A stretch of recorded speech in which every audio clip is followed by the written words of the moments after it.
மங்களேஷாய வித்மகே சண்டிகா பிரியாய தீமகி தன்னோ சம்ஹார பைரவ பிரச்சோதயாது. நெக்ஸ்ட் ஜென் ஆஸ்ட்ரோ நேயர்கள் அனைவருக்கும் ஆஸ்ட்ரோ பூர்ணாவின் அன்பார்ந்த வணக்கங்கள். இன்னைக்கு நாம பார்க்கக்கூடிய சிறப்பு பதிவு, சனி பகவான் வக்ர நிலை அடைகிறார் 13ஆம் தேதி ஜூலை மாதம்.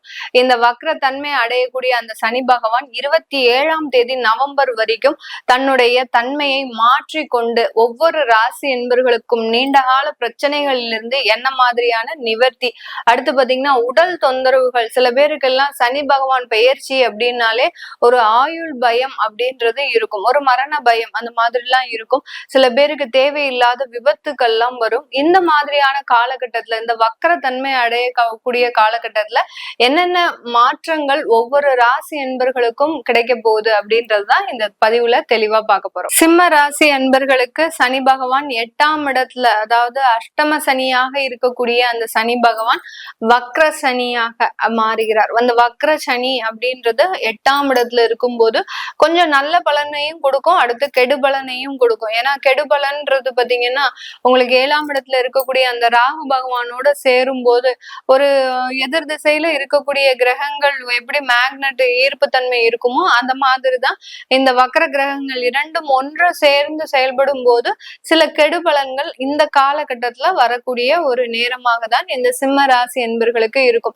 சிம்ம ராசி என்பர்கள் எப்போதுமே ஒரு தோரணையோட தான் இருப்பாங்க, அதிகாரம் மிக்கவர்களாக தான் இருப்பாங்க, அதே சமயத்துல ஒரு ஜாம்பவான்களாக இருப்பாங்க. நிறைய சிம்ம ராசி என்பர்கள் ஒரு வீட்டுல இருக்கிறாங்க அப்படின்னா அவர்களினுடைய பேச்சை தவிர்த்து வேற எந்த விஷயமுமே நம்ம செய்ய முடியாது. அந்த அளவிற்கு இவர்களினுடைய பவர் தான் அந்த வீட்டுல முழுமையாக ஆளுமை பெற்று இருக்கும். அந்த அளவுக்கு இந்த சிம்மராசி என்பர்கள் அந்த குடும்பத்தை ஆளக்கூடிய ஒரு நபர்களும், அதே சமயத்துல பொது இடங்களிலும் பாத்தீங்கன்னா இவர்களினுடைய பேச்சுதான் ரொம்ப அதிகாரபூர்வமா பேசுவாங்க.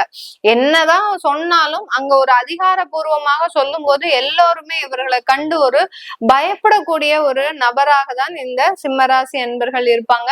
இந்த சிம்மராசி அன்பர்கள் அப்படிலாம் இருந்த காலம் போச்சு மேடம். நாங்க வாழ்ந்து நல்ல ஒரு ஜாம்பவான்களாக இருந்து தொழில் செய்யறவங்க எல்லாம் பாத்தீங்கன்னா இவர்களை அசைச்சிக்க யாருமே முடியாது. அப்படி நடந்து போனாங்க அப்படின்னா அந்த தொழில் நடக்குதோ இல்லையோ அந்த அளவிற்கு இவர்களினுடைய கம்பீரமே பாத்தீங்கன்னா அங்க இருக்கக்கூடிய தொழிலாளிகளே பாத்தீங்கன்னா அப்படி பயந்து நடக்கக்கூடிய அளவிற்கு அப்படி ஒரு தொழில் ராஜ்யம்ன்றது இந்த சிம்மராசி அன்பர்களால மட்டும்தான் செய்ய முடியும்.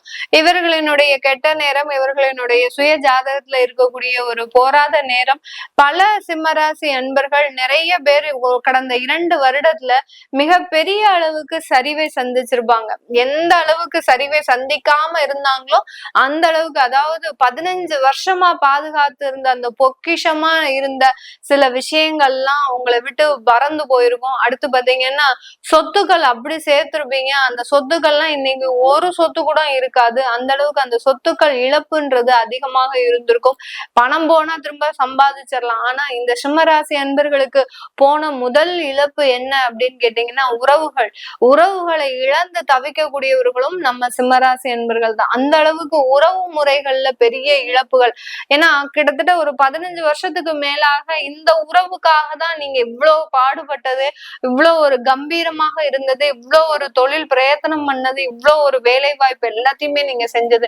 ஆனா அந்த 15 வருஷ உழைப்புமே ஒரே நிமிடம் தான், பிராக்ஷன் ஆஃப் செகண்ட்ல என்ன நடந்ததுன்னே தெரியாது. அந்த அளவுக்கு அந்த உறவு முறையை பிரிஞ்சிருப்பீங்க. அந்த அளவுக்கு இந்த சிம்மராசி என்பர்கள் கடந்த காலத்துல சில விஷயங்கள்ல ஜீரணிச்சுக்க முடியாத அளவுக்கு சில துன்பங்களை அனுபவிச்சிருப்பீங்க. இந்த சனி வக்ர காலகட்டத்துல இந்த 4.5 மாதங்கள் 134 நாட்களுக்கு பாத்தீங்கன்னா இந்த சனி பகவான் பாத்தீங்கன்னா உங்களுக்கு ஒரு பயம் கலந்த சில நல்ல விஷயங்களை கொடுக்கக்கூடிய ஒரு நேரமாக இருக்கும். ஏன்னா ஒரு சின்னதா ஒரு மகிழ்ச்சியான தருணம் வந்துருச்சு அப்படின்னாலே குடும்பத்துல பின்னாடி ஏதோ ஒரு ஆபத்துகள் வரப்போகுது அப்படின்னு கடந்த ஒரு 6 மாதமாக நீங்க நிறைய உணர்ந்துகிட்டு இருக்கிறீங்க. எங்கேயோ வீட்டுல ஒரு குடும்பமா சந்தோஷமா போறீங்க அப்படின்னா அந்த அதுக்கு பின்னாடி போயிட்டு வந்ததுக்கு அப்புறம் பாத்தீங்கன்னா அந்த குடும்பத்துல பெரிய பிளவுகள், யாரு கண்ணு பட்டுதோ தெரியல, யாரு திருஷ்டி பட்டுதோ தெரியல, இவ்வளவு பெரிய ஒரு பிரச்சனையை நாங்க சந்திச்சிருக்கவே இல்லை அப்படின்ற அளவுக்கு இந்த சிம்மராசி என்பர்கள் அதிகப்படியான ஒரு துன்பங்களை எல்லாம் அனுபவிச்சிருப்பீங்க. அடுத்து பாத்தீங்கன்னா வருமானம் ரீதியாக அதிகப்படியான ஒரு டைட் பொசிஷன், இந்த அளவுக்கு நானும் ஒரு நெருக்கடியை, பண நெருக்கடியை சந்திச்சது இல்ல. லாங் டேர்ம் இன்வெஸ்ட்மெண்டா சில இன்வெஸ்ட்மெண்ட் போட்டுமே அதுல இருந்து எனக்கு ரிட்டர்ன்ஸ்ன்றது வரல. ஒரு ஒரு பிரயத்தனம் பண்ணி ஒரு சில வருமானத்தை இன்வெஸ்ட் பண்ணேன், அதுல இருந்தும் எனக்கு ஏமாற்றம் தான் அதிகமாக இருந்தது.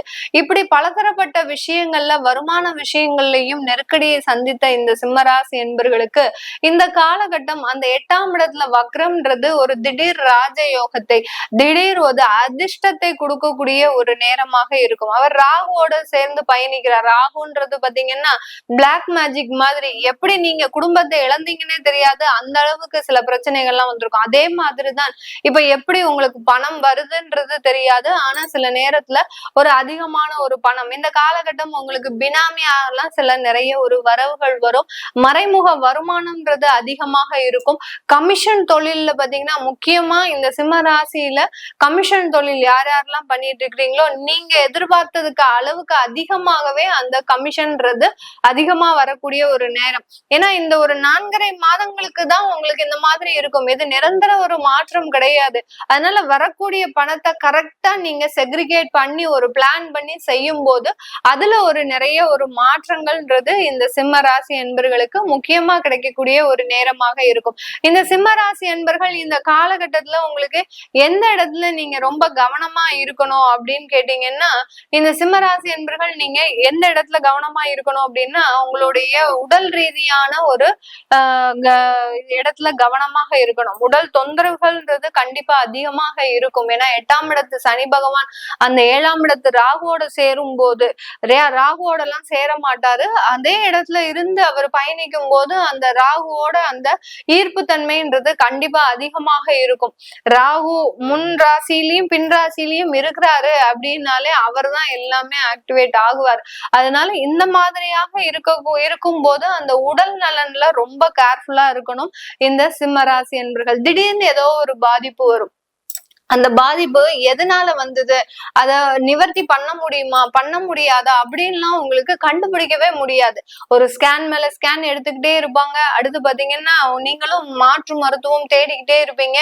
எந்த விதமான ஒரு ட்ரீட்மெண்ட்டுமே உங்களுக்கு பலனளிக்காது. அந்த அளவுக்கு அந்த பேர் சொல்ல முடியாத சில வியாதிகள்லாம் உங்களுக்கு இந்த காலகட்டத்துல வர்றதுக்கு வாய்ப்புகள் அதிகமா இருக்கு. அதனால அந்த உடல் ரீதியான சில மாற்றங்கள் அதிகமா இருக்கும். இயற்கை மருத்துவம், இயற்கை உணவுகள் அதிகமாக எடுங்க இந்த சிம்மராசி அன்பர்கள். இதை எடுத்துட்டீங்க அப்படின்னா, மூலிகை மருந்து இதெல்லாம் எடுத்துக்கிட்டீங்க அப்படின்னா முன்னெச்சரிக்கையா ஒரு சின்னதா ஏதோ ஒரு நெஞ்சில அடைப்பு இருக்கிற மாதிரி இருக்கு, ஏதோ ஒரு மூச்சு திணற மாதிரி இருக்கு அப்படின்னா அதற்குண்டான ஃபர்ஸ்ட் எய்டு என்ன இருக்கோ அதை பண்ணிட்டு அதுக்கப்புறமா ஹாஸ்பிட்டல் ட்ரீட்மெண்ட் போனீங்க அப்படின்னா அது பெருமளவு பாதிப்பை உங்களுக்கு கொடுக்காது இந்த சிம்ம ராசி என்பர்களுக்கு. இந்த சிம்ம ராசி என்பர்கள் உங்களுக்கு இந்த மாதிரியான விஷயங்கள்லாம் உங்களுடைய வாழ்க்கையில நடந்திருக்கு அப்படின்னா நீங்க கீழே கமெண்ட் பாக்ஸ்ல பதிவு பண்ணுங்க. இந்த சிம்ம ராசி என்பர்கள் இந்த 134 நாட்களுக்கு நீங்க செய்யக்கூடிய வழிபாடு அப்படி என்ன அப்படின்னு பாத்தீங்கன்னா சரபேஸ்வரர் வழிபாடு பண்ணுங்க. ஏன்னா 8ஆம் இடத்துல சனி வக்ரம், அடுத்து 7ஆம் இடத்துல ராகு, உங்களுடைய ராசியிலேயே கேது, இந்த 3 கிரகங்களின் ஆதிக்கம் அதிகமாக இருக்கிறதுனால என்ன செஞ்சாலும் ஒரு நிம்மதியான ஒரு சூழ்நிலைன்றது இந்த சிம்ம ராசி என்பர்களுக்கு வராது. அப்படியே ஏதாவது ஒரு நன்மைகள் நடந்தாலும் அந்த நன்மைகளுக்கு பின்னாடி பாத்தீங்கன்னா ரொம்ப பெரிய கொடூரமான ஒரு சம்பவங்கள் எல்லாம் தாண்டிதான் நீங்க அந்த நன்மையை பெற முடியும். இந்த மாதிரியான அமைப்பு இருக்கக்கூடிய இந்த காலகட்டத்துல சரபேஸ்வரர் வழிபாடு அதிகமா பண்ணுங்க.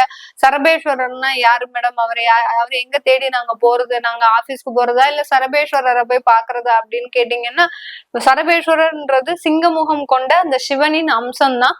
அவர் இல்லாத பட்சத்துல கோயிலுக்கு எல்லாம் போகாத பட்சத்துல நீங்க வீட்டுல வச்சு தாராளமா வழிபாடு பண்ணலாம். இல்ல மனசார பிரார்த்தனை அப்படின்றது அதிகப்படியான ஒரு மாற்றத்தை கொடுக்கும். ஆத்மார்த்தமான ஒரு பிரார்த்தனை அதிகப்படியான ஒரு மாற்றத்தை கொடுக்கும். இந்த வழிபாடு பண்ணுங்க.